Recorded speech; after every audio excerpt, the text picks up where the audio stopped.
right, welcome to the Smart Foundation podcast. I am host Aaron. That is host Adam. It is. It's me. It's Adam. And we are here with episode 2 of season 1. As usual, every week we do our AEW and WWE recaps and then our Call It in the Ring segment. New stuff, new business on the board. We are now on Pandora, Deezer, and iHeartRadio as far as podcast goes. That means every podcast foundation is covered, except for, unfortunately, Apple users will still have to listen to us online on Safari because Apple is being a pain with our distribution. It is not our fault. We have definitely submitted everything we're supposed to submit. Apple is just being a pain. So we will get Apple up as soon as we can. But our podcast website is Safari friendly. So those of you who are listening through Apple, thank you. We do know there are people listening that way. And you can hear us on Safari through your iPhone. And it does support background play. So check us out. Yes, thank you for all your support. We actually we got our numbers and we're actually really pleased with everybody who decided to tune into us. I want to give a big thank you to everybody who supported our first couple of episodes, first episode, two-parter, whatever you want to call it, our first foray, the first time that you're meeting us. Thank you for starting our journey along with us. Yeah, we really appreciate those of you who listened to our first 2 episodes. The numbers were really actually surprising to us because we didn't expect much at all. So that was super cool. Also, we will talk about ratings a little bit on this show, but only ours because we think ratings for wrestling is bad faith take. So we don't play that game. Yeah, we don't play the ratings game. Like what you like, and if you don't like it, don't watch it. Cool? Cool. Yeah. What I'll say about ratings for wrestling is twofold. Number one, it means way less than it did before anyway, because so many people, including myself, have cut the cord with cable. Like, If you're not watching on cable, you're still watching. Those are still viewers. They're just not being recorded. So anything that Nielsen provides is not telling the whole story anyway. So it's kind of pointless. And secondly, I do care about Nielsen ratings to a point, and that's only to the point where you take that and you estimate however you can however the rest are watching your show. And I want those to be good enough, that rating to be good enough for wrestling shows to survive. Beyond that point is gravy. I want more wrestling on my TV, but I want more wrestling to be readily available, and I want ratings to reflect the interest that the common populace has in it, and I want that interest to be high. Beyond that, don't care. Amen. And also, to be fair, nobody even has to have this take about ratings, because both companies now have rights renewal deals in the bag. They're done. Congrats AEW. Congrats WWE. Absolutely. They're both moving to streaming platforms I already subscribe to. Super bonus for me. Hell yeah. Yeah. So I mean, like, I was thinking, if AEW moves to a streaming service, maybe I'll I'll subscribe to a streaming service.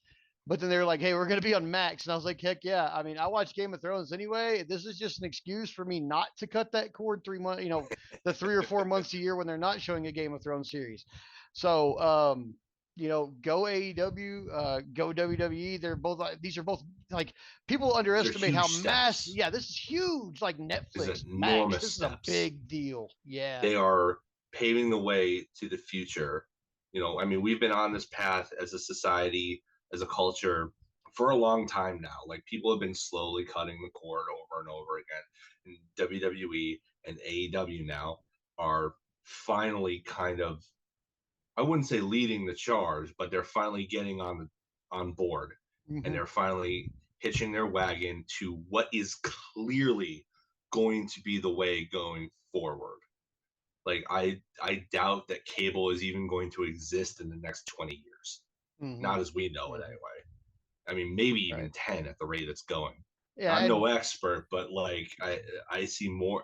Most of my friends don't even carry. I was like the last household that I knew in my friends group that actually carried cable, and that was kind of specifically to watch wrestling. So You No know? lie, when I first started rewatching AEW, when CM Punk came back, and I started like getting back into wrestling again after a long drought of not watching wrestling, I did, as a matter of fact, go to like Cox Cable or whoever the local cable provider is here in Amarillo now, and got a cable box and subscribed to the package that had the correct channel that I needed, literally only to watch wrestling, only to watch Yeah. wrestling and have pay-per-view access. And Which then, by itself yeah, proves why wrestling is a great investment for cable channels, because it's mm-hmm. cheap content that people clearly will spend an exorbitant amount of money on just to watch. So, I Right, mean, it's really huge upside for cable providers. right.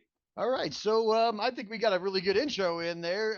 We did explain why we won't be covering ratings, except for our own, which are really awesome for having only one episode in the bag. That's a two-part, 4-hour long bit of a dredge. We're not going to lie to you folks. We know what it Yeah. is, but we had fun Yeah. making it, and we're glad that a bunch of you had fun listening to it.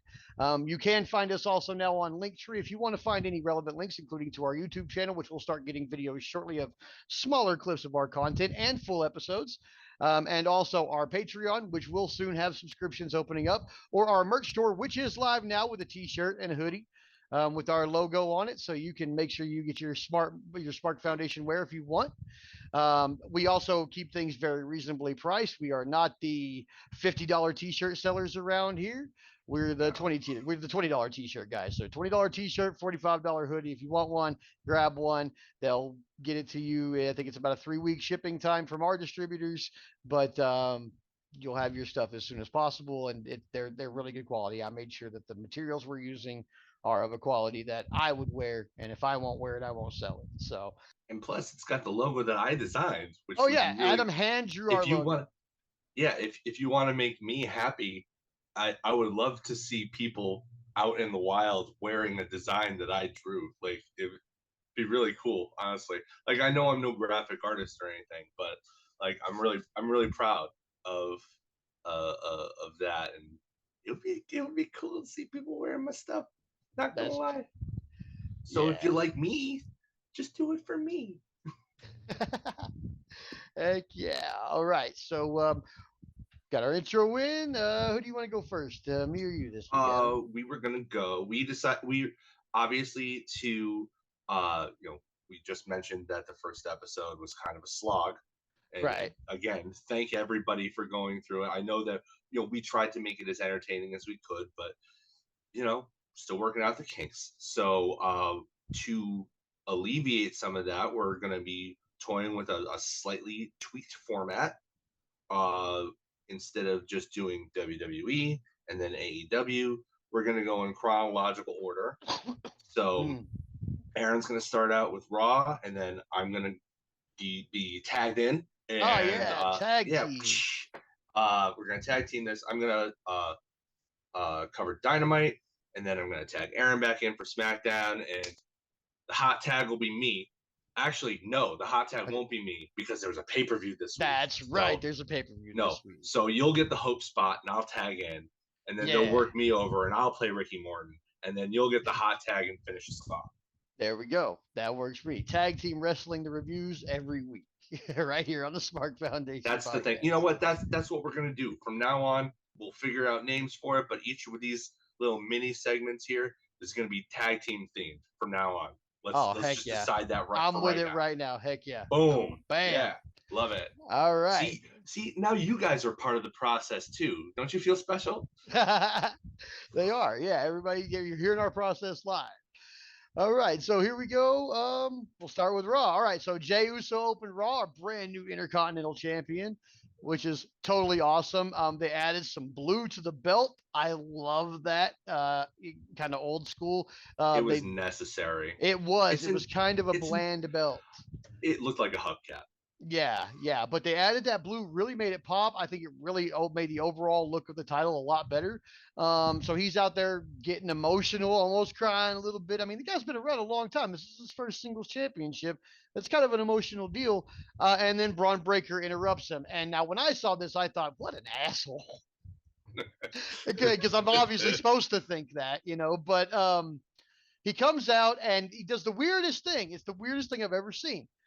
The guy who just lost the title, who is known to be like this giant machine, going off of his dad and his uncle, he's like a mean guy, you know, and he comes out and he gives Jey Uso props and he shakes his hand and leaves. What? Like, I was literally confused. I thought he was gonna, you know, maybe hit the crowd, pop back up on the other side, give him a, you know, a spear. No, nothing happened. He just, hey man, I respect you. Shakes his hand, leaves. Like, okay, but build me a face v face feud. Let Braun Breaker be a face if he wants to. Everybody, people want to cheer him.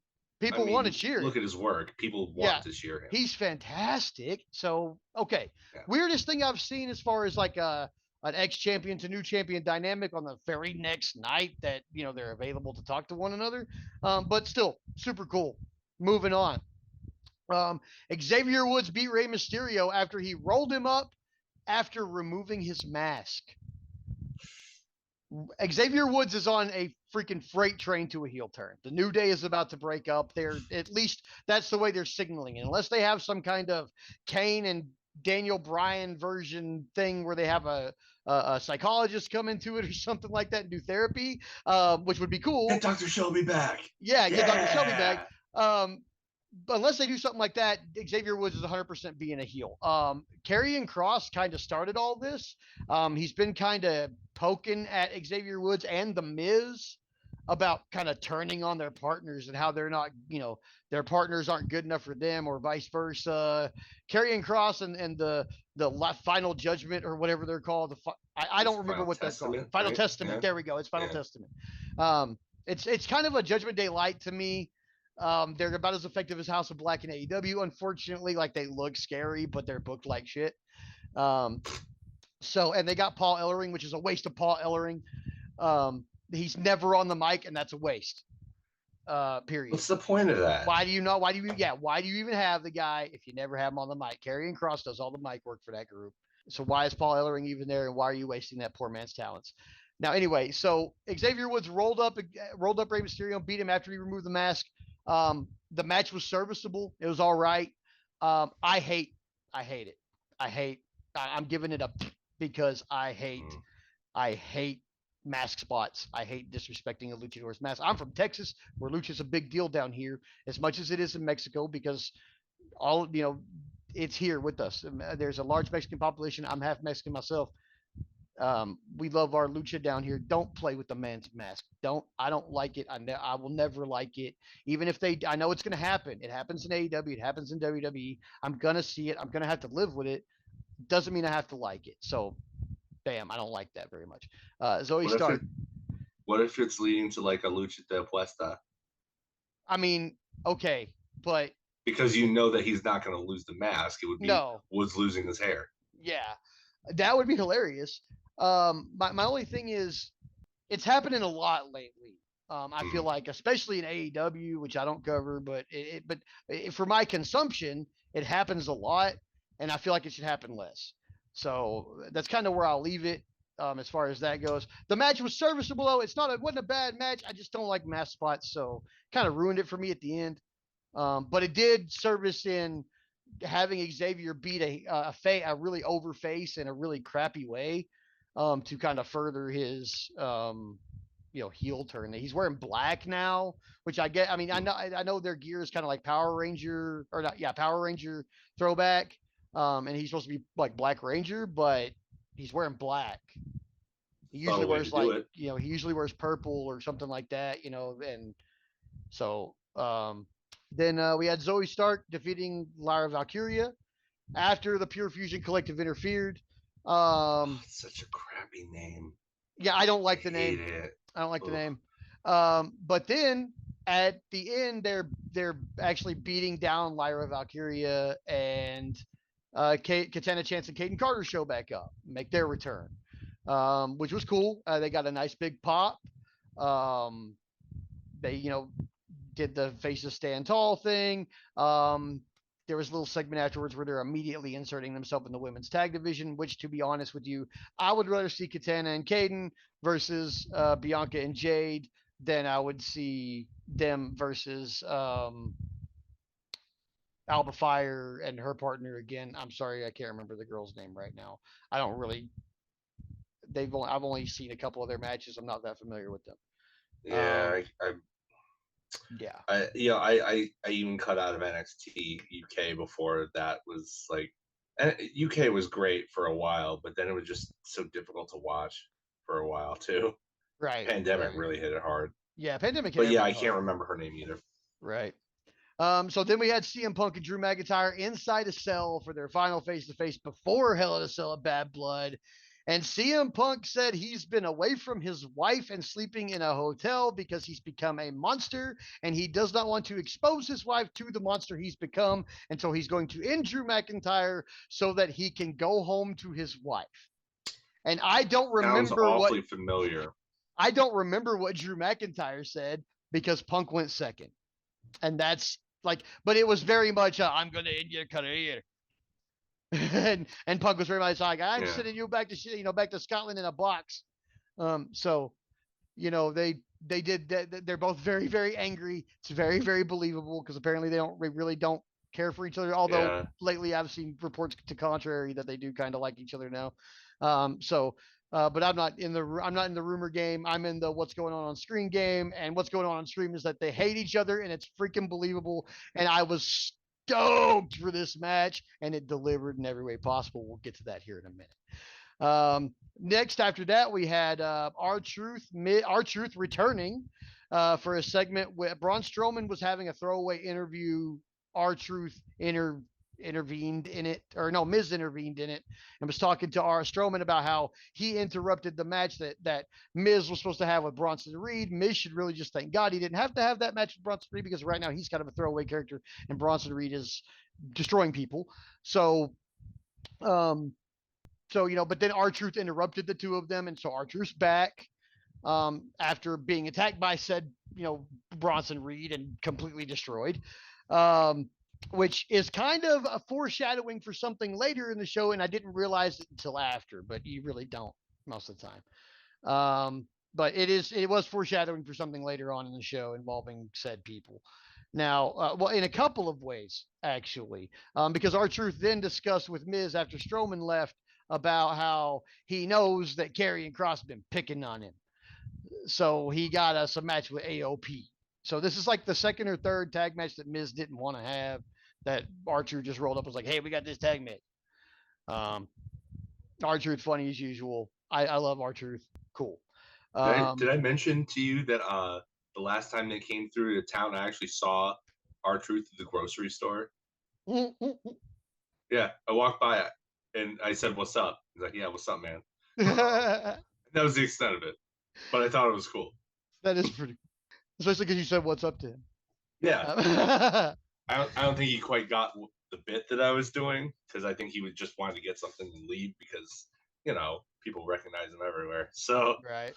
So after that, Judgment Day had a 6-man tag against LWO. It was Carlito, McDonough, the bobblehead, and Dirty Dom versus the LWO guys. Liv Morgan interfered, and Judgment Day got the win, as is tradition. I don't know what to say about it.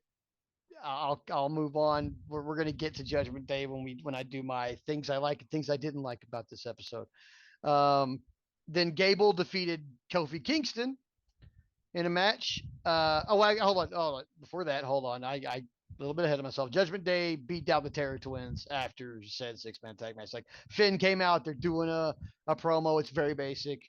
Terror Twins come out to raise some hell. Of course, they were outnumbered. They get beat up.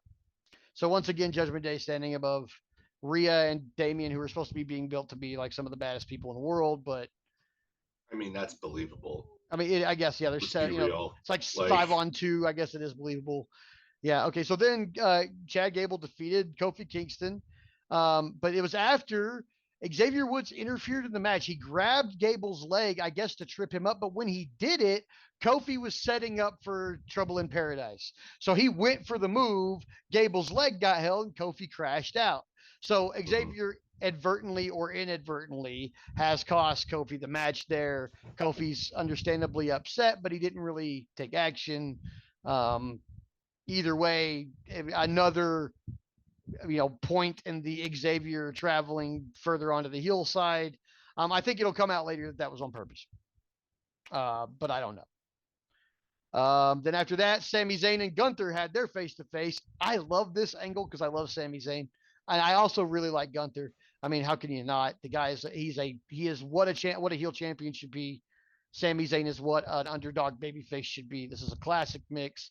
It's wrestling booking 101, and it's Plus, working. there's the intrigue built in that Sammy's the only one on the main roster besides the Survivor Series matches we don't count. Yeah.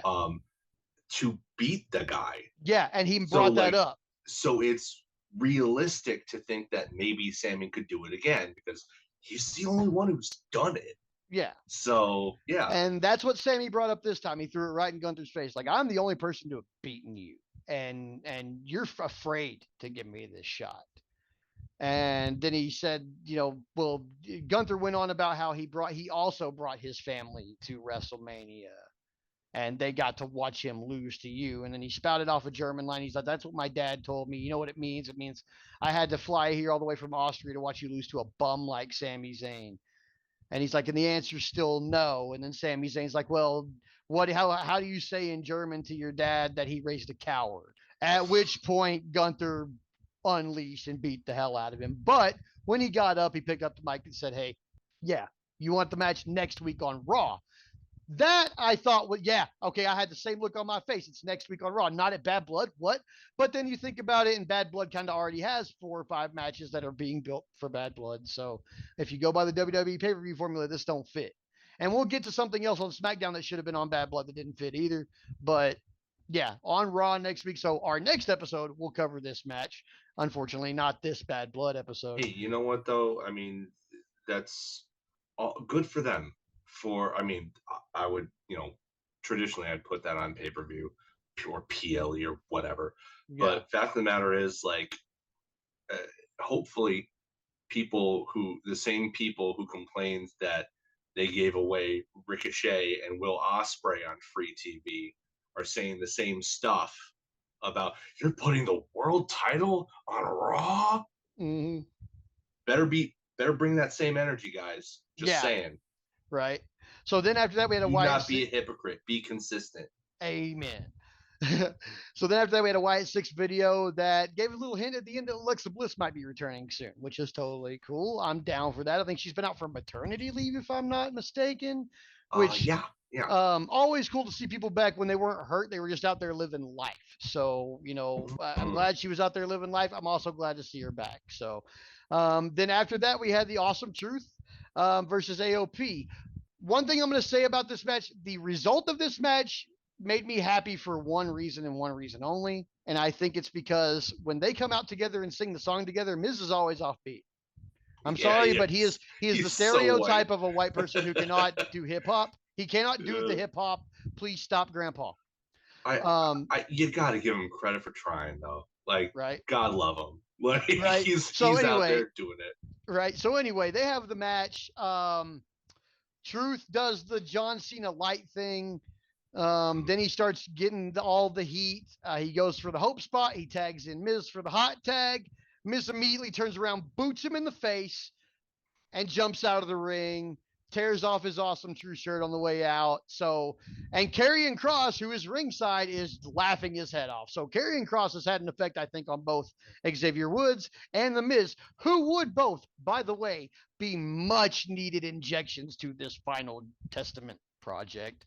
That would make it NWO huge, but it would as people wise, but it would definitely help as far as competent workers with good mic skills.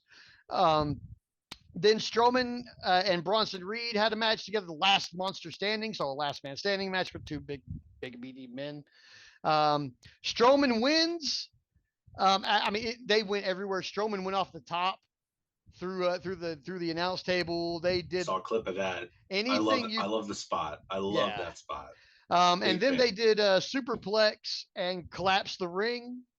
Bigger fan of that spot. And then they put the stairs in the ring, and Bronson Reed ended up face down on the stairs, but Strowman was selling down, and then Seth Rollins shows back up for the return after being put out in kayfabe by Bronson Reed, and does the stomp to Bronson Reed on the stairs, and then right as the referee's about to hit 10, Strowman stands up. So Strowman wins. Rollins is back. Which is impressive. I just saw on Twitter like a couple hours ago that apparently Braun Strowman tore his groin 2 minutes into that match. So he wrestled that entire match with all of those big spots with a torn groin. Right. I have my issues with some of the things that Braun Strowman has said in interviews and on social media, but that man is tough as nails, and I gotta give it to him. I really do, because that I can't imagine how terrible a torn groin must feel. Right. Thank gosh I've never had it happen to me. Right. Now, really quickly, the things I didn't like and the things I did like. A couple of things I did like starting off. I loved CM Punk versus Drew inside the cell for that final face-off. Security all between them, obviously hating each other. It was cinema, as the children would say. I know you hate that, and I only did that to just a little bit, but like whatever. But I also liked Sami Zayn and Gunther face to face, and Sami Zayn really riling Gunther up, Gunther showing some emotion for once, which is uncharacteristic of him, which makes this even more intriguing because Sami's the only person who's beat him, and now he's he's showing emotion, and oh crap, the ring general is shook by something. Something I didn't like about the show. I never liked Judgment Day. I never like Judgment Day segments. I never like watching Rhea Ripley get beat up and going down and looking weak because I know she can beat up most of the dudes on that roster for realsies.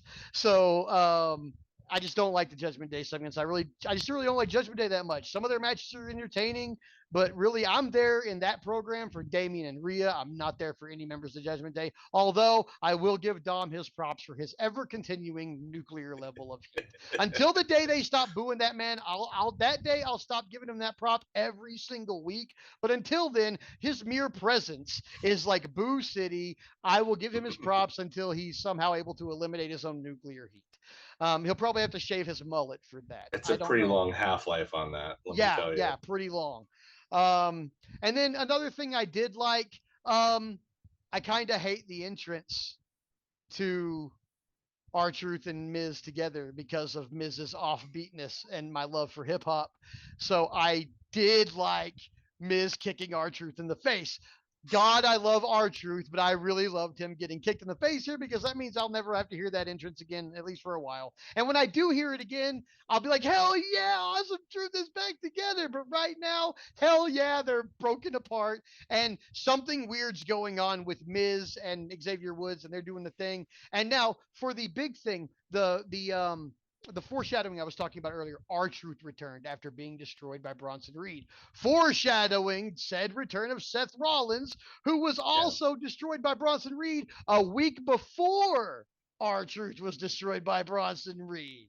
So bringing them back in the same week totally makes sense, but it was a bit of foreshadowing. I don't know if they played it that way, but that's the way it turned out. So good on them. Yeah. Heck yeah, that was Raw for the week. And now I'm going to tag in my boy Adam. I'm going to try and do this as speedily as I can. So match number 1 for Dynamite tonight is their big 5-year anniversary show. Not their 5th anniversary, their 5-year anniversary. Just like WrestleMania 25 wasn't the 25th anniversary. It was the 24th anniversary. It was the 25th show. There's a difference. People need to learn it. That's what I'm here for. Anyway, this was their big anniversary show of 5 years on the air. They opened up with the hot opener with the international title, Ricochet challenging Will Ospreay for the belts. I'll go over the good parts in it. I'm just going to run down the card as is.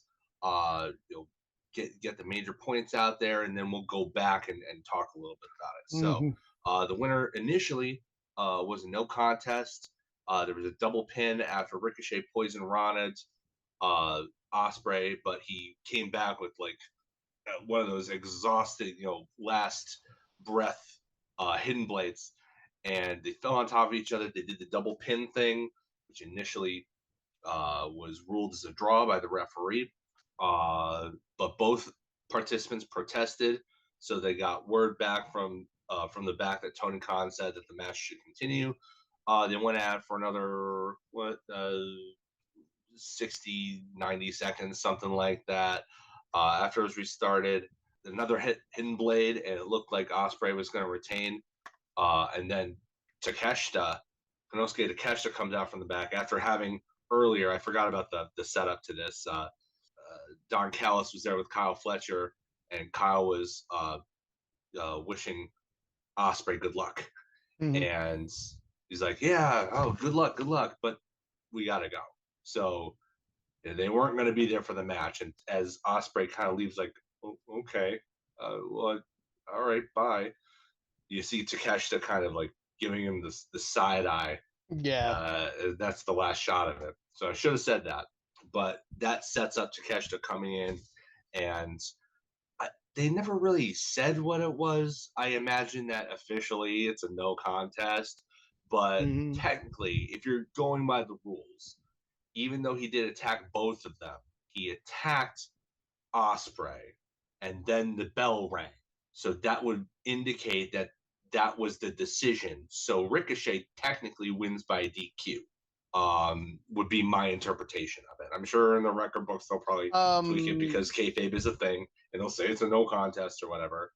But after the bell, ding ding ding ding ding ding ding, he did then attack Ricochet. Okay, so Ospreay would win by DQ. Oh, Ospreay, you're correct. Yeah. You're correct. But yes, but yeah, your interpretation. Yeah. Okay, so your interpretation is correct, other than the misspeaking. Yeah. Yes. So yeah, Ospreay wins by DQ. That's what I thought Ospreay too. Yeah. So yeah. I mean, that's how it normally would go. I'm sure, like I said, kayfabe is still a thing when they want it to be. So they'll probably like record it as a no contest, even though I would only really buy that if the bell sounded after he attacked both of them. And even then, that's a little bit of a stretch, but at least that's kind of, regardless. Match gets a thumbs up from me. We'll go back to it. Segment number one, non-wrestling segment number one. Renee interviews Mercedes Moné with Camille. Moné does this kind of funny thing where she presents a video package of all of Dynamite's best moments. Yeah. And it's just all footage of her. And that's kind of fun, honestly. MVP then comes in and like talks her up a little bit, kind of like he did with Swerve talked up Swerve last week, gives her a business card. So this new Hurt Business / syndicate might have the Monet Corporation attached to it. I mean, could be the funding or whatever. I don't know. I would deal with her a lot better if somebody else talked. I mean, MVP is great at that, and he is. Yeah. And frankly, like, it would distinguish it from its previous iteration because it would have women in it. Cool. Which is cool. Segment number 2. This was after the commercial. Renee then interviews the Guns. I still don't know why they don't call themselves the Gun Show or something like that. Yeah, I don't like Bang Bang Gang at all. I like Bang Bang Gang, but I don't like the Guns. It's just dumb. It's plain. It's simple. It doesn't indicate any kind of personality. Like, they were the Gun Club with their dad, and I know that once they turned heel that they wanted to distance themselves from their dad. So a name change may have been necessary, but just the Guns is lame. Yeah. It's dumb. Now, interjecting just a little bit with a question here, okay? Because they call them the Bang Bang Gang exclusively now. There is no Bullet Club Gold anymore. That's over.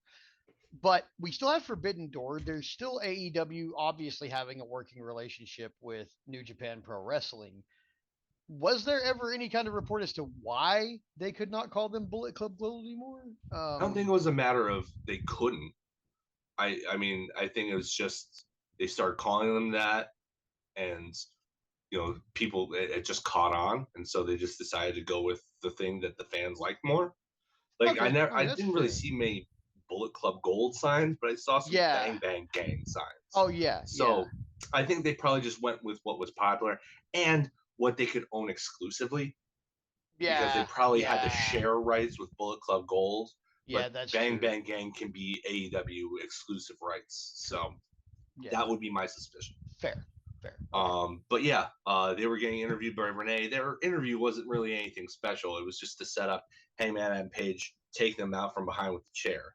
Which, you know, if you're a heel, especially Adam Page, who is not a heel but is a heel, He's not a heel.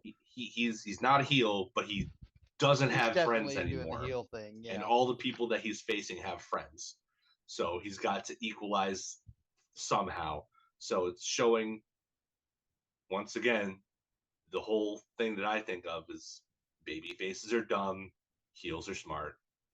Like Yeah. baby faces are just lucky in the end, or just better in the end. Like, but like all the storyline stuff that goes into a baby face versus heel storyline, the heels have to be smarter to get the one up on the baby face constantly Yeah. until virtue wins out in the end by for its own sake. Right. So like I always say, yeah, baby faces are stupid and heels are super smart.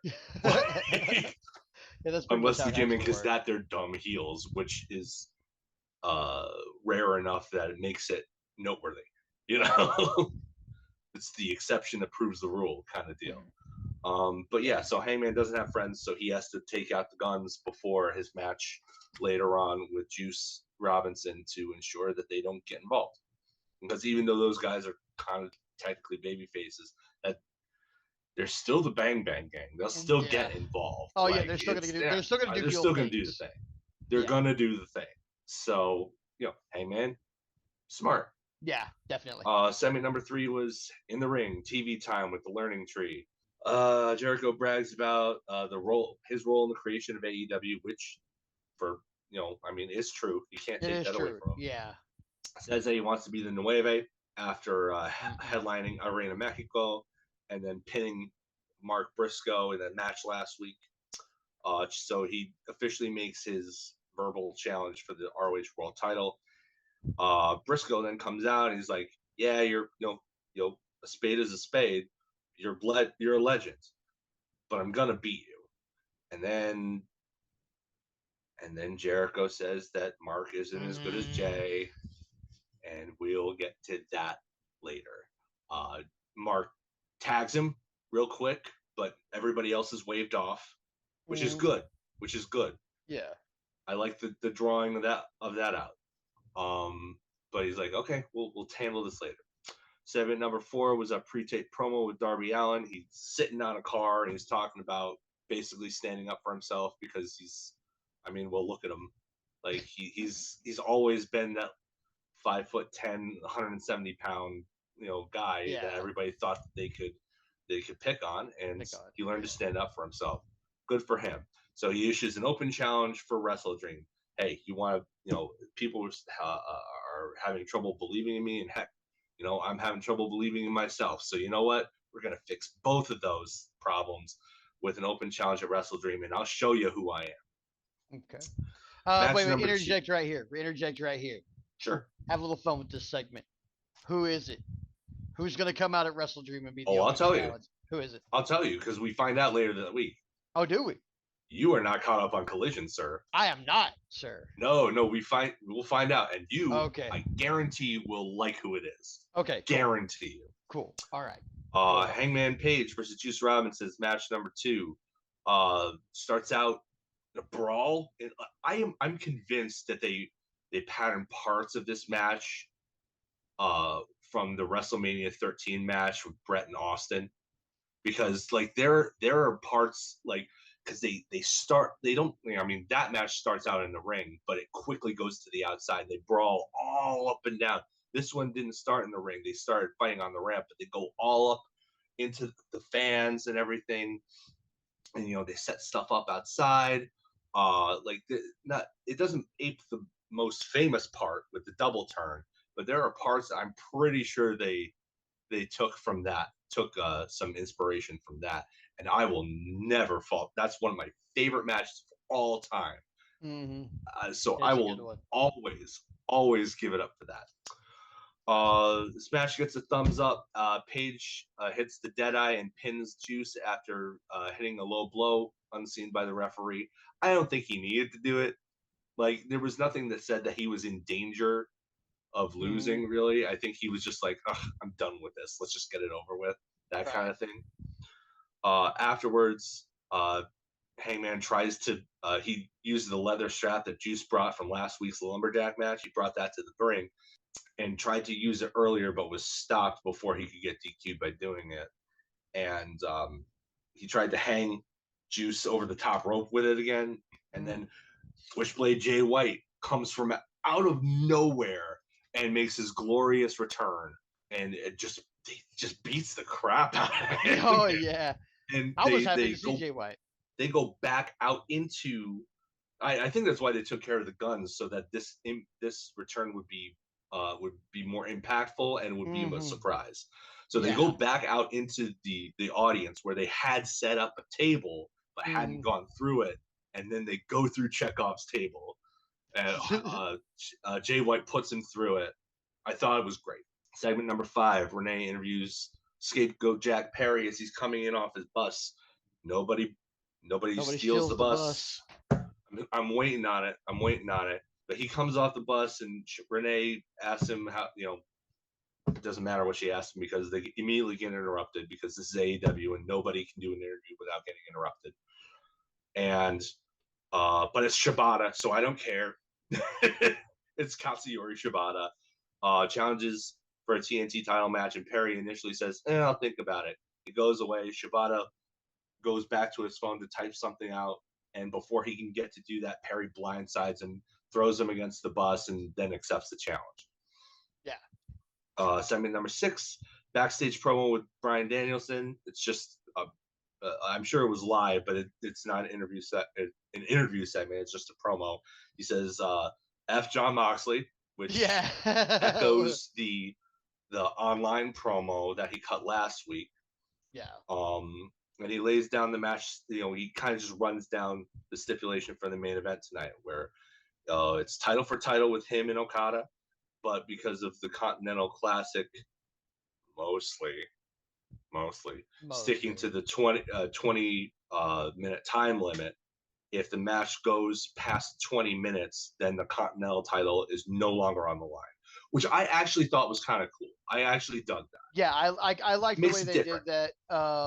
Katie looked at me like real confused when they announced it, and I explained it to her, and she accepted it. I don't know if the average casual fan would like it. I liked it. Yeah, I like the way they did it. So. Chatter online that I saw on my Twitter timeline was mixed, but I liked it. Match number 3, Dr. Britt Baker returns. They were in Pittsburgh. Yeah, so Pittsburgh. It was a huge homecoming for her. They love her. They love her as much as they love Kurt Angle in Pittsburgh, which is mind-boggling to think about. Yeah, it is. It's Kurt freaking Angle, but like, they absolutely love and adore Britt. Keep having her win in Pittsburgh. Do the thing that WWE for so long refused to do. But yeah, she had a good match with Serena Deeb. Baker won with the lockjaw. There was no funny business or anything like that. It was good. It was great. Thumbs up. Match number 4 was Private Party versus Iron Savages. This was a glorified squash match, so it doesn't get a rating from me because it was mostly an angle. But within about 2 minutes, Private Party hits Gin and Juice, gets the win. Afterwards, Zay gets on the mic and challenges the Young Bucks for a shot at the World Tag Team Championship. And the Bucks actually come out in person on the stage and say, hey, you know what? We have a longer overrun tonight. Maybe we should do this. So they come down like halfway down the ramp. It's like, you know what? We're not going to waste one of our limited wrestling dates on Pittsburgh, classic heel stuff. And that served as a kind of a distraction. Scapegoat came back out, and he's just like, He beat the crap out of them, and allowed the Young Bucks to come in. Yeah, but then Shibata came back to even things out, and Christopher Daniels finally makes his way to the stage and makes a trios match for Rampage. So we actually on the week I decided not to cover Rampage, we actually get big stars with storyline ramifications on Rampage. Right. Go figure. Yeah. For the record, that trios match, I looked up the results. The baby faces won that. So Shibata and Private Party beat the Young Bucks and Jack Perry, and Private Party beat them in the same exact manner. They were gonna go for the TK driver, but they got intercepted, and the victory roll, the same exact way that they first beat them on that second episode of Dynamite. So we're doing callbacks to the early stuff, which is I appreciate. Segment number 7, Renee interviews MVP, who was already out there. I don't know why she just didn't do it then, but whatever. He says he has an announcement. Prince Nana comes to interrupt, and he's like, hey, you got in my face. People keep forgetting that I was a wrestler too. So MVP says, well, you know what? That sounds like a complaint, and that's not really my department. Allow me to introduce the head of my complaints department. The camera pans over, and it's Shelton Benjamin. Knew he was coming. Big fan of it. We find out later on via Twitter, and I think I saw it being reported by Fightful that Lashley definitely signed the deal as well. So you're getting the whole thing minus Cedric. So yeah, it's great. Seeing Shelty be in a suit is always good too. Right. Match number 5, double title match. Your main event: Continental Champion Kazuchika Okada versus World Champion Bryan Danielson. Danielson eventually, after about a half an hour or so, picks up the pinfall with, of all things, a backslide after the Blackpool Combat Club, or whatever they're calling themselves now. I'm going to call them that until such time as they give themselves a new name. They come out on the stage, and they just kind of stand there, but Okada's distracted enough that he gets backslid by Danielson. After that, the BCC, restrains Danielson in the ring, and Mox gets on the horn and on the mic, and he says he's fighting for something bigger than himself because he's going to do what others can't. It makes you think that there's somebody else pulling strings somewhere. Then Wheeler Yuta comes back out, makes the save, and chases off the BCC with a hammer, presumably the same hammer that they injured Brother Zay's hand with a couple weeks back. They come back when Danielson attacks Mox, who didn't leave the ring. But Claudio notably doesn't attack Yuta. Yuta then challenges Pac and Claudio to a tag match along with Danielson at next week's Dynamite, which they're giving the title of Title Tuesday, even though it doesn't really seem like too many championships are on the line as of yet. It's weird name, but whatever. As far as my ups and downs go, they're not ups and downs, Simon. I'm not stealing your gimmick. I just had that as shorthand on my notes. Okay. Right. So first, positive thing, the international title match was stellar. Very good. Yeah. Fantastic. Ricochet, since coming to AEW, who is wrestling like he has something to prove, like he's getting really gritty in there. Like he's using more like strength-based moves. He's really, really laying it in. Like I'm sure he's not wrestling snug, but his stuff looks like it hits harder than, like, I don't think I've ever seen him hit that hard. Like he's laying stuff in, and they were doing this tit for tat thing. Anything you can do, I can do better. Like it was really good. Like, so, when you measure that up against Ospreay's 1 hour match with MJF, like even though they cut a really good pace for an insane amount of time, you still believe that this match, which was about 20 minutes or so with against Ricochet, you still believe that Ospreay still could have been beat because of how hard Ricochet seemed to be leaning into it. So, like, I mean, what do they say in the fight game? And all it takes is one lucky shot, right? So, like, you apply that to wrestling, that psychology to wrestling, and, like, if he's laying it in, like, it's believable that even though we've seen him last longer, like, anybody can get beat. So I thought that match was fantastic. Not like a huge fan of the ending, but it gets Takeshita in there, and that triple threat match at Wrestle Dream is gonna bang. Yeah, it is. Yeah, it is. I really liked Hangman versus Juice. I felt like the discourse online was kind of underselling it. I thought it was really intense for something that was not super well built up, that's just starting. I loved the Jay White comeback. I loved how I thought they had really good chemistry. I loved the graphic. Somebody on Twitter, I need to start bookmarking these so they can give people's handles the proper credit for it. But they posted the graphics of them, and Hangman's all like, "Arr!" and Juice is all like, "Hey!" And it looked like somebody said it looked like Sam the Eagle versus Animal puppets, and it's like that's perfect. That's absolutely that's 100% accurate. But yeah, that match was great. I thought that people were kind of underselling it. Like, you go back and look at that, like, everything makes sense. I like that they're adding this new semi-cerebral aspect to Page's character now that he has to kind of think about being the ultimate lone wolf kind of deal where nobody likes him. He has to take care of things in order to even things out and stuff like that. Whereas if he was a babyface going against Bang Bang, do you really think he'd be taking the guns out before the match? Right. No. He'd be a stupid babyface. Yeah. Like, exactly. Not a big fan of the TV time. No. Now, I know last week I said that there is room for true villainy in wrestling, and there is, and I stand by that. There is still such a thing as too soon, though, and I thought it was still too soon. Like, give it another year at least. Yeah, like, I didn't like that at all. Jay's death it's still kind of raw. Like, yeah. I wasn't a huge fan of invoking Jay, but if they are gonna do it, you better have Mark win. Like, oh yeah. If you're gonna do this, Mark, better Briscoe win and decisively. Yeah, like, I mean, I feel like you could have. I felt like this build didn't need it. Like, if you wanted to make it personal, like, just have him beat him in another tag match or something. Kind of see if you can get in Mark Briscoe's head, and have it actually work.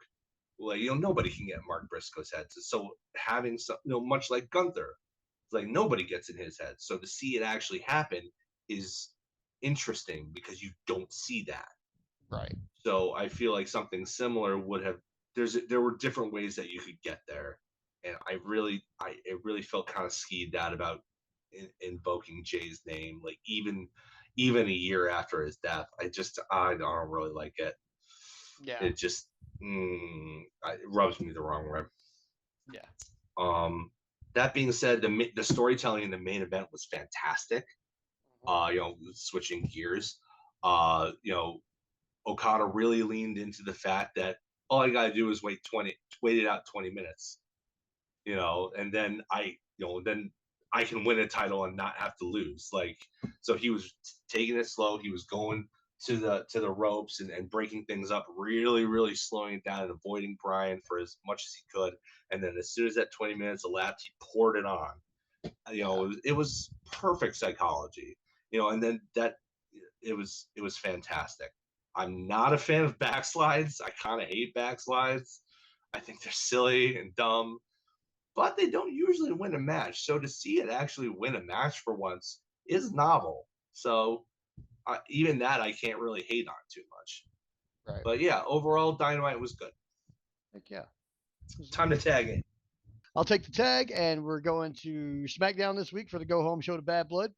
And this is a really good example of what I was talking about matches on a weekly TV show that would have normally been on a previous pay-per-view, but are now being showcased on television.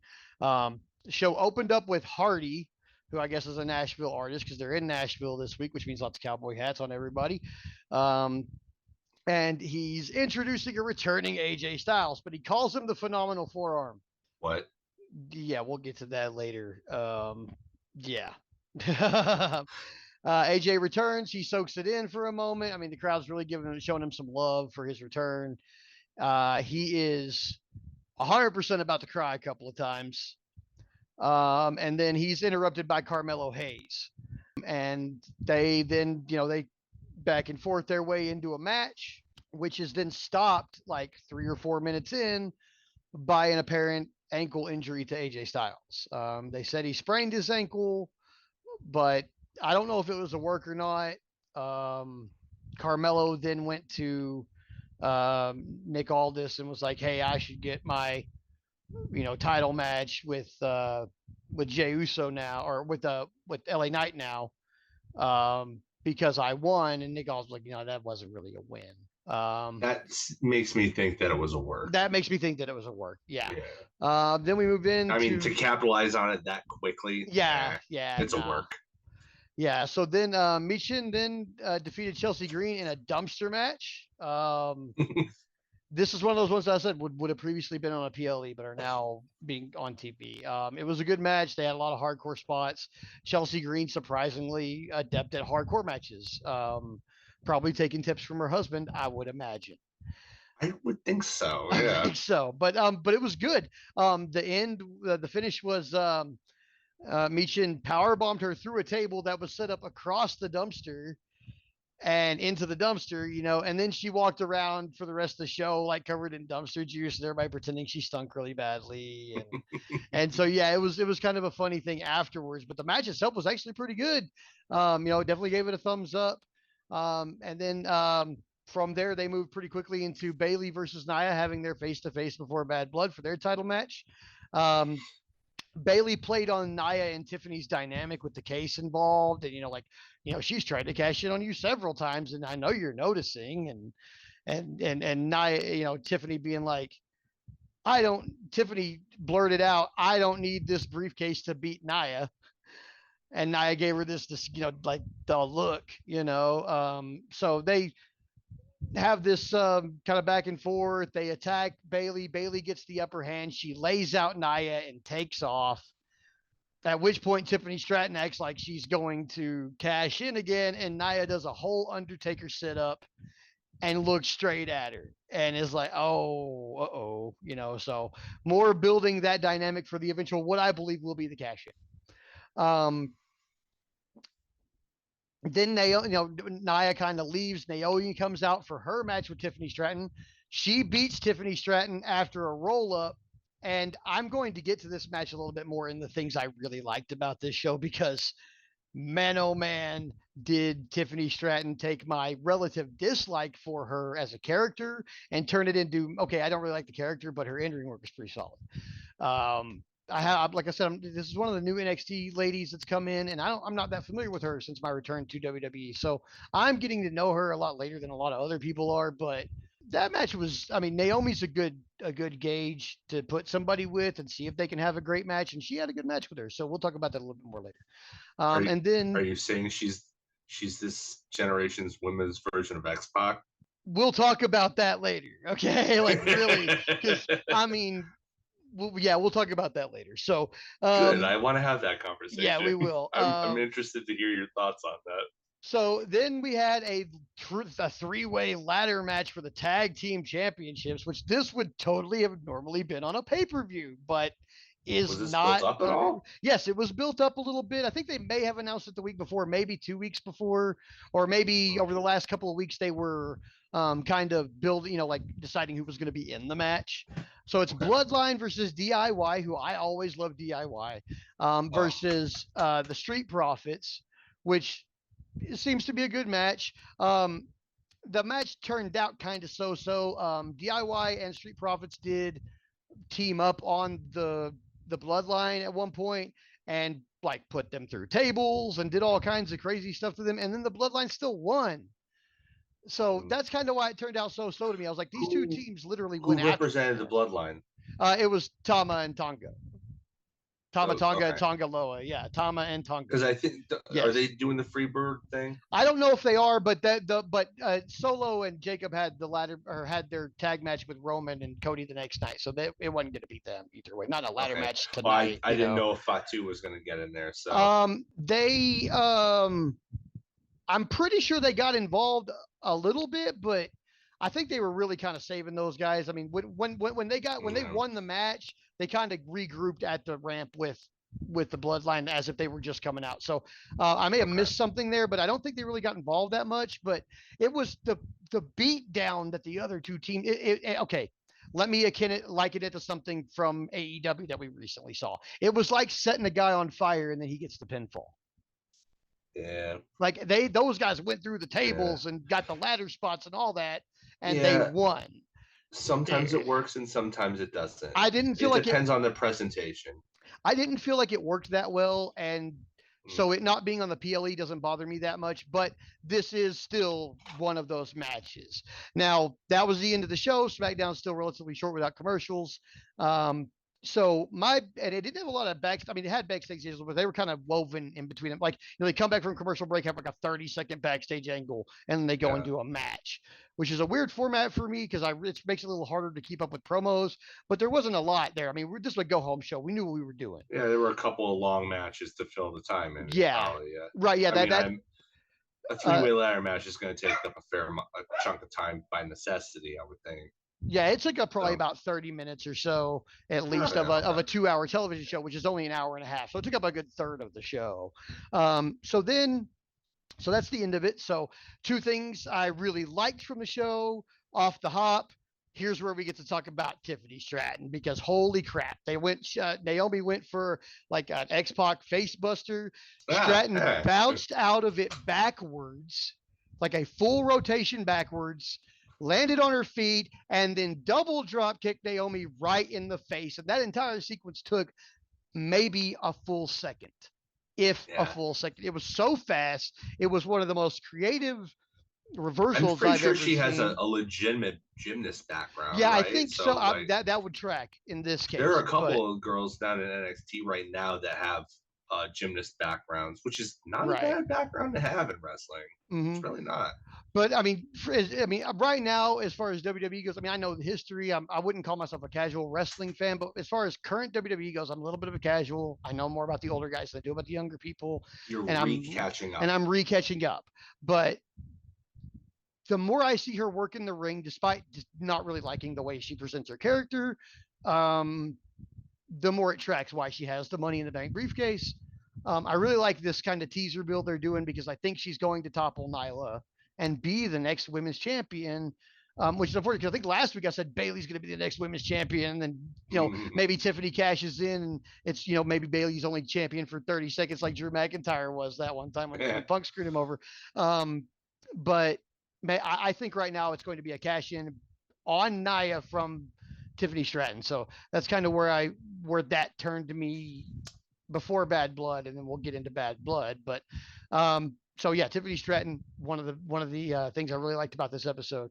Meechin and Chelsea Green and their dumpster match was awesome. So another thing I really liked about this episode.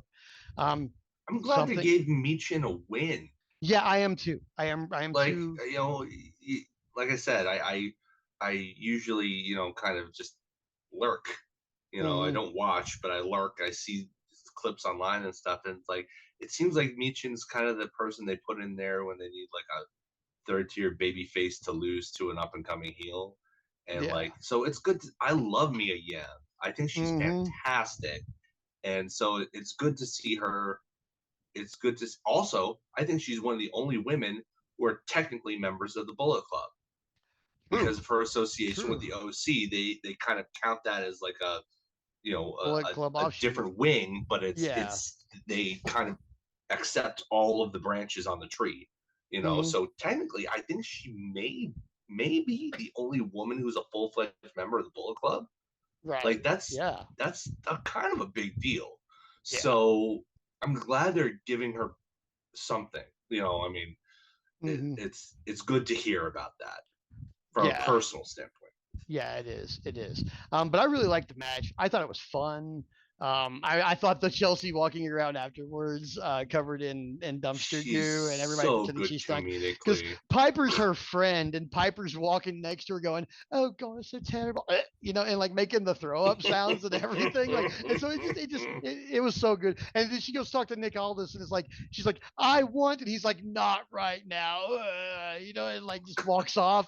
So even Nick Aldis can't keep it on. Even Aldis couldn't keep no composure for that poor man when she walked around. I don't know what she was covered in though, but she looked like she was legitimately covered in dumpster juice. It was kind of gross. Eh, But yeah, so I really liked that part. Something I didn't like, and that I consistently do not like in wrestling. Like usually the things I don't like in a wrestling show are things that I always don't like because they happen a lot or they've happened before and I didn't like it then. I don't like when you have a national artist or somebody on your show with a live mic in their hand who doesn't know dick about wrestling. Anybody who watches WWE with any regularity knows that AJ Styles is the phenomenal one, not the phenomenal forearm. yeah. I also don't really like Hardy. I think if since they're in Nashville, Jelly Roll would have been a way better choice. He's been on before. He's obviously a big wrestling fan, and everybody Yeah. loves the guy. So get him in there. All I can think is he's in the studio or he's on tour or doing something like that where he couldn't be I there. know that But he, yeah, not yesterday, but the week before SNL premiered their latest season, and he was the musical guest on there. yeah, And as somebody who's not like a huge fan of their music, I was actually kind of impressed. Like what hmm he seems to be going in a different direction with his music that I hmm kind of dig actually. right, And he seemed so humble, and he seemed so grateful. And knowing a little bit about his backstory, like, yeah, give him that spot. See if you can call it. Give him these opportunities to be around a thing that he really likes. Because you know yeah, what? He's earned it. He's earned it. yeah, He's cleaned his life up from a very bad place. He spent time in a very bad place and came out the other side as a better person. When you cannot say that about too many people who go through the right, correctional system. Like, it's kind of a miracle when it happens. yeah. I'm with you on this one. I think Jelly Roll probably, like, I'd never even heard of Hardy. You're the Hardy I've heard of. Like, I, That's true. or Jeff and Matt. Like, Yeah, I or don't Jeff and Matt. Yeah, like I don't. Granted, I'm aging out of the demographic that they're trying to target with these celebrities anyway. But hmm like, I think Jelly Roll probably would have been bigger. At least I've heard of him. yeah, And like you said, he's already been on, yeah, and he's in Nashville. I don't know. Maybe, like you said, maybe he's on tour. Maybe the SNL gig was part of that tour. I yeah. don't know. Maybe. Yeah, I'm not Maybe sure. he was still in New York Yeah, who for all I knows? know. Maybe he Yeah, was like, yeah, maybe I'll just stay and be a tourist for for a that week or something. I happens. don't know. That happens Sure. during the Mercules tour. He definitely got to New York and stayed there for like 3 or 4 extra days when he went for Sway. Yeah. So yeah, So yeah, no, I'm in agreement with you on that. Like, use the biggest celebrity that you can, not some guy that probably the majority of your aging audience has never heard of. You may be targeting that younger demographic, but the people who are watching it are more our age. yeah, So yeah, like, for sure. not that you need to target us all this stuff, but like, maybe if you're getting one of the newer artists, maybe get like the biggest one you can, so that at least we're aware of who they are. Yeah, You the know, crowd really didn't seem to jibe with him, but when AJ Styles came out, that changed. well, that's So Nashville, man. Like, yeah, that's TNA country. yeah, that's TNA Like, country. So yeah, that's where he made his name. it'd Of be like course, Jeff they're gonna Jarrett cheer the suddenly crap out of appearing. him. Yeah, Yeah, yeah, well, so kinda, but I, yeah. I think he's redeemed himself a little bit in AEW, but we can talk about that some other time. But yeah, so I didn't really like the Hardy thing opening the show. I did like the AJ Styles return though, and that's my ending thing that I really liked. AJ Styles came back. He was obviously very into the crowd being very into him. He was very emotional. The ability because he was out there before Carmelo Hayes interrupted him. He was kind of talking about like I did some shitty things before I left, and I obviously don't have that many friends back there, and but he was also getting emotional over the crowd. So I think the emotion that from the crowd made the I'm kind of a shitty person promo go a little better and be a little bit more believable. But fuck, I mean, I don't even need any of that. AJ Styles is back, and he's like Yeah. 100% a badass wrestler, and always makes any program better. So Yeah, I you know, feel like the best thing that you can do to establish a babyface turn is have the guy turning admit their crap and try to own up to it and try to make up for it. That goes a long. People are very forgiving, mhm. I think, and in general, but you have to try. You have to put yourself out there and make it known that you're trying. As long Right. as you look like you're gonna try, people are very forgiving. So, Yeah. translating that into wrestling terms, babyface turns don't often go over well or as well as they could or as well as you want when they just happen out of nowhere. Big Show babyface turns, who cares? He's flip flop more often than anybody in wrestling history. But like when you know Hangman finally turns back face, it's gonna Yeah. be that he's gonna own up to the crap that he's done, and he's gonna try and make up for it because not only is that the character, that's also what somebody trying to be good would do. Yeah. Yeah. So So yeah, yeah, kudos to AJ. yeah, kudos to AJ. I really like that part. Yeah, SmackDown was good overall this week. I give it a thumbs up. The only thing I really, yeah, the only thing I really didn't like, I mean, I thought I was entertained by the ladder match, but it was so it'll get like a from me. Everything else was a thumbs up though. The show overall was very good, except for that Hardy thing where he called him phenomenal. Like I was just like, ugh, like today on It's giving football. me Jeremy Piven Summerfest vibes. Yeah. Like today on football, one of the referees, like the head referee that gets the microphone, said fumbled the basketball during a football game. So yeah, no more white hat for that guy. But that was kind of the way I felt when he called him the phenomenal. I felt the same way when he called AJ Styles the phenomenal forearm. I was like, what the hell? Like, sir, Well, what it's are you worse if he's a doing? referee. Yeah. Worse if he's a referee because that's the game it's his job to officiate. Right. He definitely shouldn't get that wrong.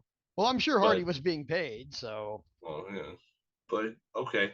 At least I hope they didn't let him Tag get me out in, there and do bro. that shit for free. Hell yeah, tagging you in for Collision. See, I even put my hand out like that, so you knew it was real. Hell yeah, he's got the rope.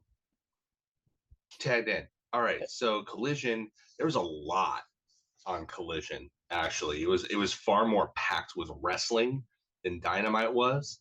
So I'm gonna try and go through this as quickly as I can because we still got the hot tag to do too. So Right. match number 1 was Darby Allin versus Johnny TV. Good getting Morrison on TV. Darby wins by pinfall kind of abruptly.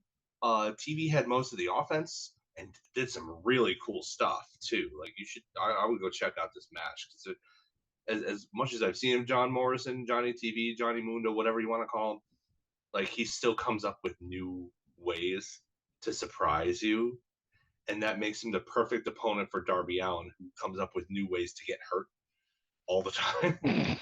I would really like them to see them run this back. As it stands, Darby wins with a coffin drop on Johnny, who was standing. So he was in standing position, and he took the coffin drop, and he took the bump all the way to the floor, the mat with it, which I thought was interesting.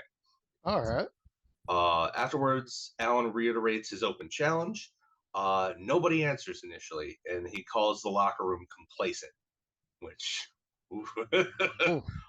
So he starts to walk up the ramp, only to be attacked by Brody King. Oh shit. Yeah, who destroys him and then accepts his challenge. Oh fuck. All right. I love Brody King, so this. I knew you do. I know you do. Yeah, I told you. I told you. Yeah, like I love that. Okay, yeah. The person I was gonna predict, yeah, no, I'll take Brody King. We're good here. Segment number 1 is a pre-taped video package with the FT runners. So it's that low res stuff, like all the other Outrunners video packages. So it's got the cheesy music and everything. And it's shot like one of those '80s promos, like low budget '80s promos. FTR prove they have the stuff to the Outrunners by working out with them and tanning with them, except that the tanning was in overcast skies. And they dyed Dax's mustache blonde. Yeah, I saw that on Twitter. I was like, oh. And then they all did the Predator handshakes as they confirmed that they did indeed have the stuff. The stuff. And then the 80s style graphics comes as like the Outrunners and the FTR, they kind of combine like in the center of the screen to form FT runners. It's brilliant. Match number 2 was the Outrunners versus Grizzled Young Veterans. Went much different than their previous match because now the Outrunners are popular. The Outrunners win by pinfall when Truth Magnum uses a victory roll on Zach Gibson. This was a good match. Gets another thumbs up from me, just like the first match. Yeah, like it was good. Go seek it out. Like there's a lot of stuff on here you should definitely seek out. Segment number 2 was a pre-tape video package hyping up Britt Baker. She does the voiceover saying that she's back to chasing the women's world title after never getting a proper rematch after losing to Thunder Rosa 2 years ago. Yeah. Will be at Title Tuesday waiting for Mariah May. That's not a match that's set up. That's just I'm gonna be there if you are gonna be there. Blah blah blah. Okay. So segment number 3, Lexi Nair interviews the conglomeration and Willow Nightingale. I'm not really sure if she's a part of it or not. She's not on the T-shirt, so I'm gonna say that she's an associate, not part of the group. Mm-hmm. But they should put her on the T-shirt. Yes. Willow is also coming for Mariah May, but has Trish Adora tonight. Then they give it to Mark Briscoe, who says that he in his serious voice that he'll take care of Jericho soon. Ooh. And then he switches back to classic Mark Briscoe and says, "But Orange and Kyle O'Reilly had the premier athletes tonight," and does his normal amazing Mark Briscoe thing. Match number 3 is Willow versus Trish Adora. Great match. Like I'll go over it later, but Willow wins via pinfall after the Babe with the powerbomb. Afterwards, Willow confronts Mariah May, who was watching at ringside, who had amazing facial expressions. They cut to her like every couple of minutes for her face to comment on what was going on in the ring. And I think Nigel at one point said that they could make a set of baseball cards out of them. And honestly, for somebody who's, English and doesn't know crap about baseball, he's still right about that. He's still right, yeah. Okay. Like they really could. Her facial expressions are incredible. She's right up there with like Vince McMahon in terms of like selling something with her face. Yeah. That's high praise. Sort of. I mean, you know what I mean. Yeah. We don't like to compare. Praise. Yeah, we know why it's high praise. And we're parsing the character and the abilities from the man. Yes. So exactly. Please don't get angry on me on the internet saying that I think she's a pervert or anything. Like, no. Yeah, that's not what I'm saying. Yeah, and you won't be able to take this out of context because I have receipts. Yes. Yes. Willow confronts Mariah May at ringside, and they brawl a little bit. And Willow gets the upper hand, and it looks like she's gonna do the Babe with the power bomb onto the steel steps. Ooh. But Mariah slides out the back and heads up the ramp. She hightails it. Okay. Segment number 4, interview with Wheeler Yuta. Yuta barely has any chance to say anything before Claudio comes out and kicks Alicia out. And he's like, yeah, this is between me and him. And then he lets Yuta kind of lay into him verbally about how he wasn't in on it, and how this wasn't what we were supposed to be, and this, that, the other thing. And then he kind of lets him do his thing. And then Claudio says that he's never steered him wrong. And what did Brian ever really do for him? And that he'd always have his back. So building more tension, making it seem like there's a chance that Yuta could turn on Danielson too. I don't know if I believe that, but I like that they're building uncertainty. I felt that way a little bit. Well, then it's good because that's clearly the aim that they're going for. Yeah. So clearly that segment worked. Yeah. Lexi interviews Mariah May next. Segment number 5. This was backstage. It wasn't in like an official, like where they usually have their interviews. It seemed like they just caught her while she was heading back to her locker room or something. She's wicked ticked off, like really just laying it, like running down Willow, running down Baker, before Christopher Daniels comes from off screen and accuses her of prompting these fights, because this isn't the first time that she's stood ringside and watched matches and kind of gotten in it. He's like, you're prompting these fights as an excuse to not having to defend your title, because then you can, say that they don't deserve it because they're acting unprofessionally or whatever. So Right. he's like, okay, so for Title Tuesday next week on Dynamite, it's going to be Willow versus Baker, and that's a number one contenders match. So whoever wins that gets the World Women's Title shot at Wrestle Dream. Man, why they gotta do that to me? Because I want it to be Willow and I want it to be Britt, but we stand Willow in this house, so Willow, please. Yeah, I mean, I'll get to that later. Mm-hmm. Match number 4, World Trios Champion Wheeler Yuta versus Beef. Uh, This guy. uh, Beef gets a couple of shots in here and there, but mostly this is the Wheeler Yuta show. He gets the hammer and anvil elbows, and Beef does a great job of selling it. He's selling it like he got legit knocked out, because once he slapped the cattle mutilation on that afterwards, he was kind of like, kind of flopping around like a fish, but he did not tap out. It was like it was implied that he was knocked out before that was applied. That hold was even applied. Oh wow. So Okay. like he's selling Wheeler's stuff really well. Okay. Thumbs up mostly because I like the angle where it was going, but it was as a match, it served more as an angle. Yeah. Segment number 6, Lexi interviews Hook, who only 2 days ago found out about it and issued his challenge to find out whoever attacked his dad is already impatient. and, and challenges whoever attacked Taz to show up on Title Tuesday. Didn't challenge him to a match. He's like, come face me. So I assume it's going to be more of a face-to-face segment. They're going to reveal that is, in my opinion, probably Christian Cage. By the Yeah. way, quick interjection. Get well soon. Kill Switch / Luchasaurus got freaking pneumonia or something. Yeah, Like that's what I heard. Yeah. awful crap. Get better soon, big guy. Yeah. Um, Definitely. Match number 5 was Orange Cassidy and Kyle O'Reilly of the Conglomeration versus Premier Athletes Tony Nese and Ari Daivari. They did the thing. The Premier Athletes did the thing where Sterling interrupts the introduction and tries to get the crowd to chant athletes rule or whatever it is, and of course they say athletes suck.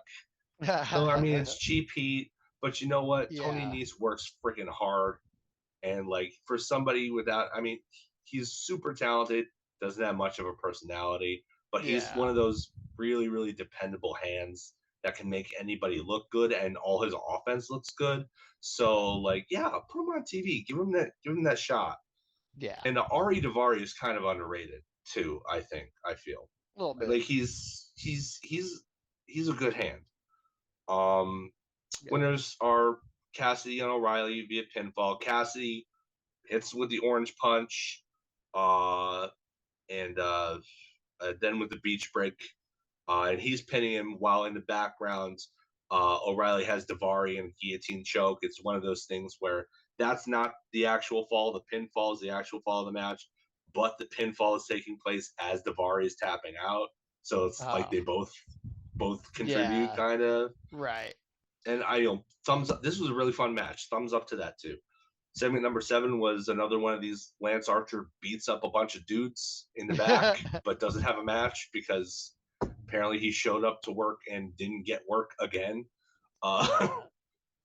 This time it was in the back. It was like on in the parking lot area where all the trucks were and everything. Weird thing. He's approached by Don Callis, and he's like, "Hey, gotta ask you a question. Are you still represented by Jake the Snake?" And he beats up the last dude, throws him into the truck, and he goes back over and he's like, "Yes," and he walks off. Weird segment. Very strange. Not sure what that served. Maybe Jake the Snake will show back up at some point. Segment 8. Lexi interviews Mercedes Moné and Camille. Double interviews this week for those two. Monet puts herself over and says Camille is more than a woman. She's unstoppable. But of course, she said more than a woman. So Chris Statlander comes out from the side, referring to herself I think I caught this as Born Again Kristen challenges that notion and tells them to watch her match tonight. I'll talk more about that at the end. Oh, okay. Match number 6 though was a 4-way match: Hologram versus Commander versus Nick Wayne versus Action Andretti. Lots of cool stuff here. Hologram gets the win because they're not having him lose anytime soon. He has a finisher now. He put Andretti on his back in torture rack position and then did like an airplane spin. So like the longest spinning Blue Thunder bomb that you've ever seen. Oh, wow. Okay. And he actually pins him with a version of a Blue Thunder bomb, which never pins anybody. Just gas Simon Miller. Yeah. I'm sure when I see his ups and downs on this, that he's going to be beside himself that he can't say that about the Blue Thunder bomb anymore. But yeah, thumbs way up for this match. Lots of cool stuff. Andretti getting pins, sells that storyline that he's still kind of in his own way despite his best efforts. So that keeps going. Nick Wayne doesn't get pinned. They're kind of giving him a little bit of a push now too, so they protected him. I was surprised Commander didn't take the pin actually, but actually Andretti got it, and that furthers his storyline. So good there. Segment number 9, Lexi interviews the Beast Mortos. You've seen this segment. I know you have, because you sent it to me on Twitter today. Yes, I did. So I don't have to tell it to you. But yeah, basically Lexi asks him what's the deal with him, like just kind of shacking up with anybody who wants to tag with him, and all he does is roar. And then the Undisputed Kingdom comes in and it's like, hey man, why are you cheating on us? Like, and especially Taven, who's really put some effort into investing in progressing Mortos' character with this Frank Mortos attorney at Roar bit, which I absolutely adore. He slipped in a Man Bear Pig reference also. Yes, a Man Bear Pig reference. Yes, I was totally yes. like laughing my ass off. That was great. Yeah, it was great. You're still on retainer. Yes, that was the line. That was my favorite line. You're still on retainer. I'm mad at you, but you're still my lawyer. Right. But the best part though was Mortos at the end. Just he sold it with his whole body, because you have to when your whole face is covered in a mask, and I think he did it really well. That he was just confused, and I feel like he wants some stability, and I hope he finds it. Yeah. I don't care where it is. Like, I liked the idea last week of him being with LFI. Yeah. And now I don't care where he winds up. I just want to see him happy and doing Beast Mortos things on my TV. Yeah, exactly. I always need more of that. Dude's great. Yeah. Match number 7 was Chris Statlander versus Zoe Lynn.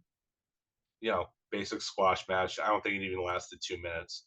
Afterwards, Monet and Camille came back, talked a little smack, got in there, and Chris held her own for a little bit, but then Camille did the brick house thing and just smashed her. Looks like her finish is being called the Road to Damascus, which is a rolling cutter, but like not Crossroads, goes the other way, so it's more of a roll of the dice kind of deal. Okay. So, yeah. That was that. Segment number 10, Darby reacts backstage to what happened earlier in the night. He lays out his history with Brody King. He's never pinned Brody King. Like, he put him in a coffin. He said that he thought that would be enough, but looks like, despite the fact that apparently, according at least to this storyline, Darby Allin, not Malachi Black, is the reason that Brody King has a job with AEW. Because Darby went out of his way to talk to Tony Khan and says, you have to get this guy. So layers, I like it. Yeah, I do. But it's like, it's painting Brody King as kind of almost ungrateful, kind of, sort of. I mean, not by demeanor, but by implication. Yeah. And so he's asking for a face-to-face meeting before WrestleDream. Oh, okay. So we'll get another segment to further that storyline before the pay-per-view. Segment number 11 was a pre-taped video package hyping the return of Emi Sakura, who I love. Love Emi Sakura. I was wondering where she was. I guess she's just been wrestling in Japan for the last several months. But she's coming back on Title Tuesday to face Monet for the TBS title. And I'm all for that. I'm totally all for that. Match number 6 was the main event. Number 1 contendership match, Private Party versus the House of Black versus Top Flight. Winner gets the Young Bucks at Wrestle Dream for the belts. Okay. House of Black in this case was, of course, Malachi Black and Buddy Matthews. Brody King has got his own stuff, clearly. Right. This was good. I mean, this is good stuff. You can't really have a bad match with all the people that are involved in this. Like, they're going to do some stuff. House of Black dominated most of it. Anytime they were in the ring, they didn't win, but they were protected as they usually are in defeat. I think that's why Top Flight was there. So maybe House of Black didn't have to take the pin. So they didn't take the pin, yeah. But Private Party hits gin and juice on Dante and gets the win well after they had taken out House of Black on the outside. Thumbs up, good stuff. It gives a reason to put Private Party in that spot. Yeah. So as far as wrapping things up with things I like, things that didn't, I love the focus on the women's division in this episode. There were, even though one was a squash, there were still 2 women's matches. You had a couple more segments on top of that. Yeah. You had Trish Adora really made the most of her time. She looked fantastic, and Willow was so giving to her. And the match went on for a while. It lasted through a commercial break. So, I mean, I really hope that they kind of call up Trish from ROH, if you want to look at it that way. Yeah. Because that girl was very impressive. She really took that opportunity by the horns and made a very good case for herself. So, kudos to Trish Adora specifically. Like, I always knew that she was talented, but this was a showcase for her. The segments, like the non-wrestling segments, were really good. Like the FTR runners was amazing. Darby's stuff furthering his feud and giving that little background of Brody King. I love lore. Give me more lore. Yes, by all means. Okay. The Beast Mortos stuff, fantastic. We're doing something with them. That's great. Right. The downside, I'm not really sure where they're going with Statlander. Like, all of a sudden, she's without Stokely Hathaway. Which I'm okay with that. She seems to be turning babyface. Yeah. After that long program of establishing her as a heel. Like, I'm grateful for the focus on the women, but I'm wondering where the heck this is going. Like, this, honestly, the women's focus is there, but it's all over the place. Like, Statlander is now a babyface by default for no reason other than what? Monet doesn't have a decent challenger for her TBS title that she hasn't already beaten? Is that what we're going with? Like, I don't get it. What if Britt Baker and Willow Nightingale, I love both of them, but they both lost in TBS title shots. How come they're getting inserted so quickly in the world title scene? They lost to the lesser champion. What makes you? I don't understand. Willow, as much as I love her, lost that blow-off match to Statlander, and which wasn't for a title at all. Mm-hmm. So she should be down in the rankings. She shouldn't be. I love that they're getting TV time. I love that they're getting focus. I do think the creative needs to be more focused on the focus, though. Yeah. Like, what are we doing here? Like, right. I'm wondering if maybe maybe they had plans with Thunder Rosa, but she got concussed, and she's on the mend, and so that this is kind of, they're cobbling things together until they're waiting for her to come back. I don't know, but like I don't understand it. I wish I had a way to fix it, because I believe in constructive criticism, but I don't really know what their thought process is here. more than anything. So I don't know Um, how to recommend anything I think a pretty to it. good guess is to the thought process is that Tony Storm and Hikaru Shida are both working in Japan right now, and Yeah. who's our I mean, because those are the two that I would put in there. Were they available? If they're not available, who would you go Yeah. with next? I would go. Britt and Willow makes sense in that frame of mind. Yeah. But honestly, looking at the available rankings, Willow still seems to be on top of things. So Yeah. I mean, if you there is I made an oblique reference to him, to this gentleman, or I mm-hmm. assume it's a dude. I don't know actually know that. But uh the tag on Twitter is at AEW underscore rankings.com.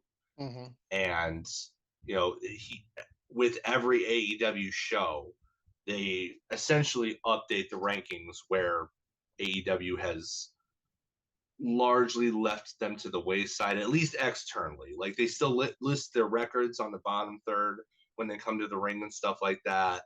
Mm-hmm. And in you compare the numbers to who's getting title shots, and they mostly line up, unless there's like a storyline reason where they wouldn't. But like Yeah. post Collision, the power rankings that this guy has put up, which are usually pretty accurate to how they're booked. It has obviously Mariah May as the world title holder, Mercedes as the TBS champion. Willow is ranked number one in the division after that at 13-4 on the year, which I Yeah. mean, okay, that makes sense. Deonna Purrazzo is number two at 12-6. Where's she? I mean, she's a heel, so I mean, Yeah. so Yeah. I I guess think maybe it's not. probably the heel thing. Yeah, Yeah. Statlander's in at number three. She would be in contention. Mm-hmm. Sheeta, you said, is in Japan, so she's the. And then number five at 4-0 is Camille, who's definitely not going to challenge anytime soon. After that, like, I mean, I don't know, maybe it would be rushing it, but like Jamie Hayter at 3-0 is still higher on these rankings than Britt Baker at number 8 at 3-1. Oh. What are we doing? I mean, Hayter just finished up a feud. Why are we not putting her in there? Yeah, I thought she would be the next feud What for about? that. I mean, we can always build up Nyla. Oh yeah. Like what's going on? Like I don't. Why not? I love that the women are getting more time, but I feel like something probably happens to kind of slap things together, and it feels that way. Yeah. So I mean, maybe there's nothing to be done about it. Maybe we just have to wait until more women in the division become available again. Yeah. Uh, but yeah, as far as the thing that I took away from this episode that wasn't so great, it was kind of the haphazard way that their storyline seemed to be going in that division, because Mm-hmm. it almost doesn't make any sense. Right. That being said, to end on a positive note, Emi Sakura is back.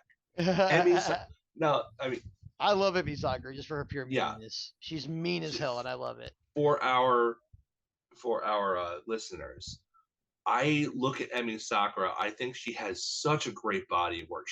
What she is. She is the Natalia of AEW, because you put her. She's got 20 years or almost 30 years of experience now. She's got a ton of experience. She goes in there. She makes everybody look good. She has great matches with anybody.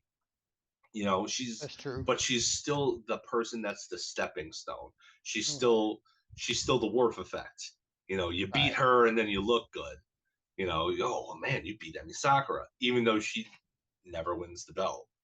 Like she's that talent that's their biggest attribute, their biggest positive attribute and contribution is making others. Mm-hmm. So, like in that respect, I feel like she's like Natalia in WWE. She's not the one who holds the belt. She's the stepping stone for somebody. If you can hang with her, if you can hang with Natalia, and if you can hang with Emi Sakura, and look good against her, and if they endorse you, then yeah, okay, we'll run with you for a little while. She's so valuable to that locker room, and Yep. I love her very, very much. And I'm very excited to see her back, and I really hope that I mean, she's not going to win the TBS title from Mercedes on Tuesday, but I really hope that they do something with her more than just having her show up from random matches every 3 months, you know, like she Right. had been. Like she was a fixture on Dark and Dark Elevation when that was the thing. And since that might be coming back, maybe that's where she'll wind up again. But I mean, we assume that it might come back because Rampage is going to be. But yeah, I really hope they do something with her because girls earned it for sure. Yeah, for sure. Totally awesome. I'm glad to see Amy Sakura back. Time for the hot tag. Oh God, come on, give it to me, yeah.